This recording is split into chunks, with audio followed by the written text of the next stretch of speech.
I watched a video the other day by Hamza where he was saying something that made me think. And what he said was that you are brainwashed by capitalist society. And I realized that there are or when I reflected on this, so essentially the way I reflect on something is I just journal on it, I figured out, or I thought that there are really two levels in which you are being brainwashed by capitalist society or society in general. And the first level is kind of the consumer mentality. And that level influences essentially what you do. And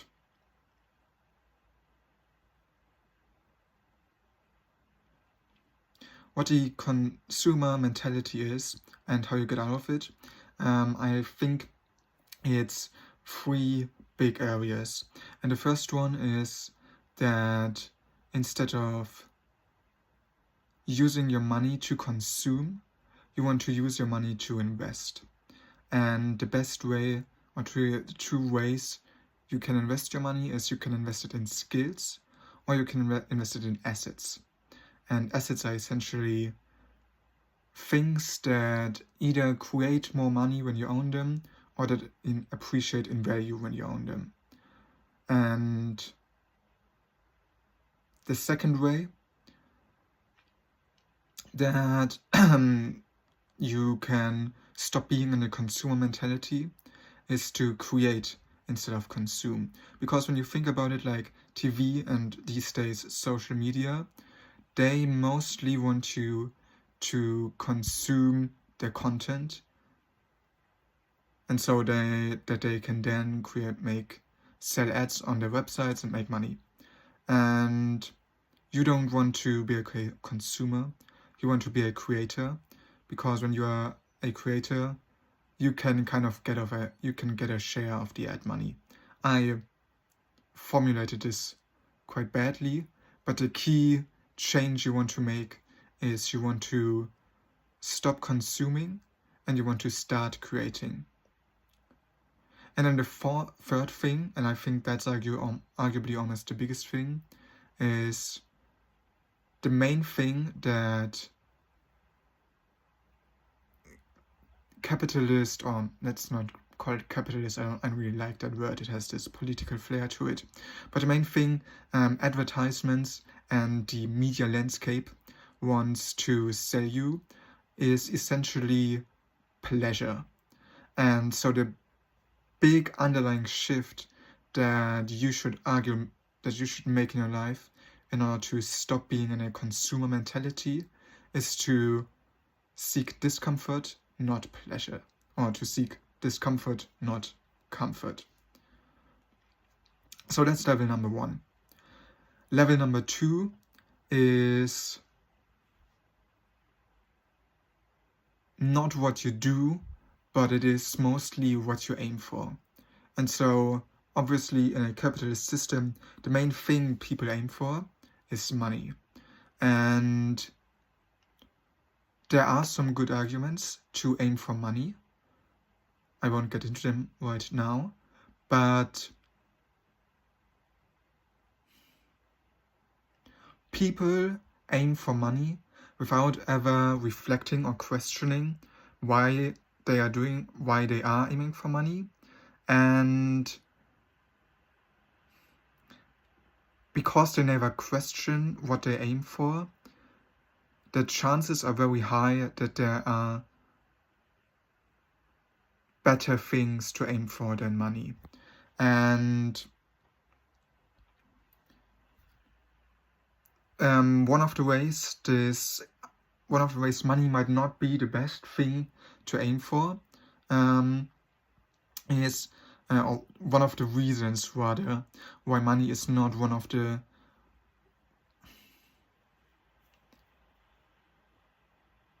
it's like one of the reasons why aiming for money now it's like one of the ways in which aiming for money makes you chase your goals ineffectively. I think that's the proper way to formulate it.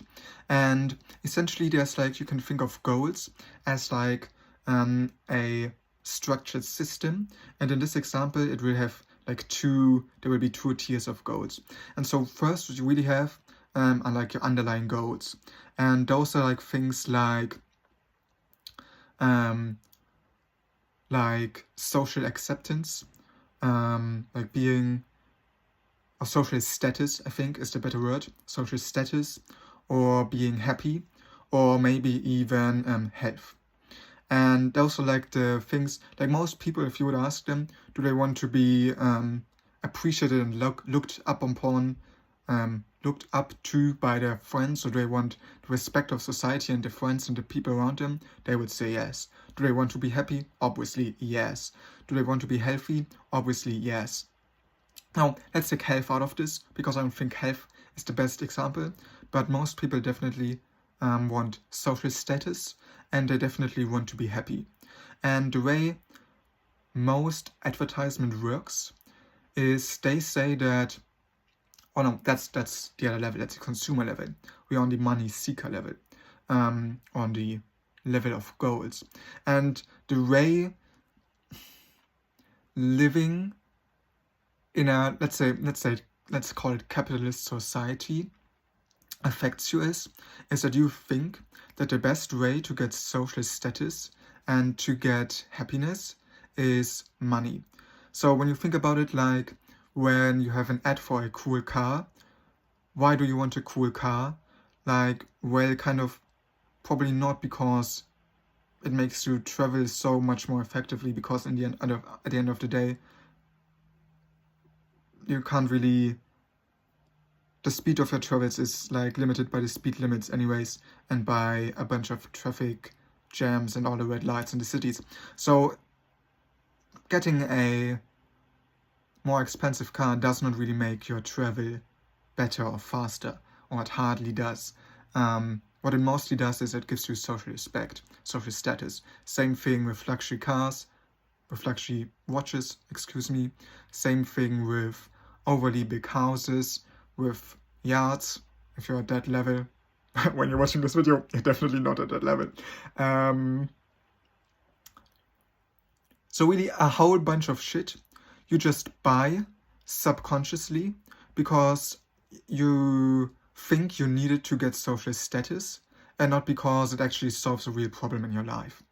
And that's one way in which, let's say, the capitalist mindset affects you, or that's one way in which the capitalist mindset inhibits you from achieving those deeper goals. Because, like, let's look at the second example. The second example is happiness.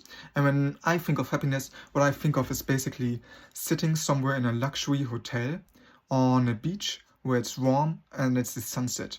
And what I realized at some point is that is probably not going to make me happy. Or like, the only reason why I think that this is going to make me happy is not because I have experienced it and I was very happy there.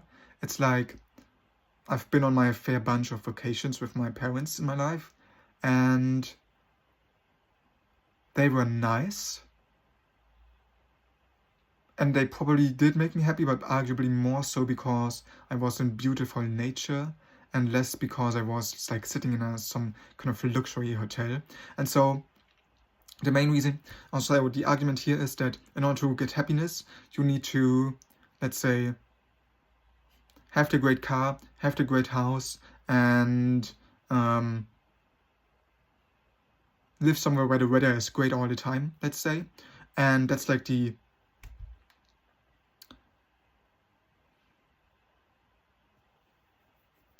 intermediary goal, those three things, let's say, And then why do you want to achieve that goal?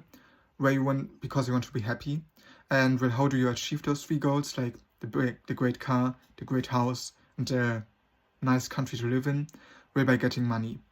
And the problem with these two things is with putting money as an intermediary goal,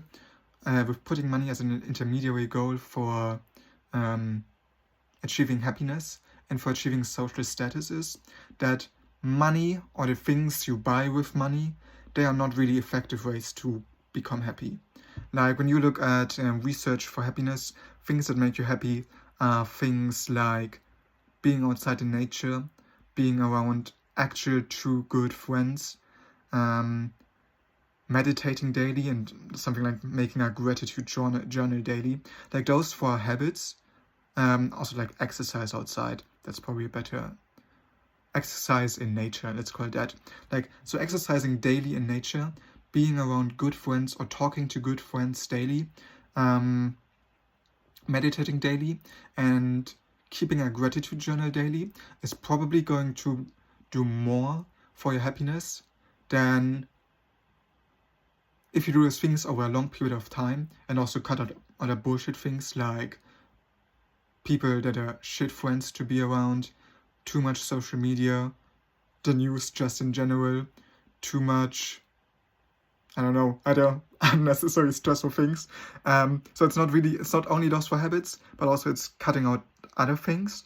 But let's say if you change your life where you started those four habits I just mentioned, and you cut out 6 bad things out of your life, you will be much more happier than you will ever be by buying anything you can buy with money. And so now you see why it's a big problem that so many people believe that they need money in order to be happy, because in reality, it's not a belief, it's the certainty that you need money. It's the certainty. It's like, what happens is society tells you that you need money to be happy. Oh no, it's like this. It's like, you want to be happy. Then society comes in and tells you that you need money to be happy. And so what you now do is you go on this path in order to get money to be happy. When in reality, if society was not there to tell you how to get happy, and you did not have this internal certainty that you needed money to be happy, what would happen is you would be there, you would sit there, let's say, in your room, thinking to yourself, I want to be happy. And then you would ask yourself, how do I get happy?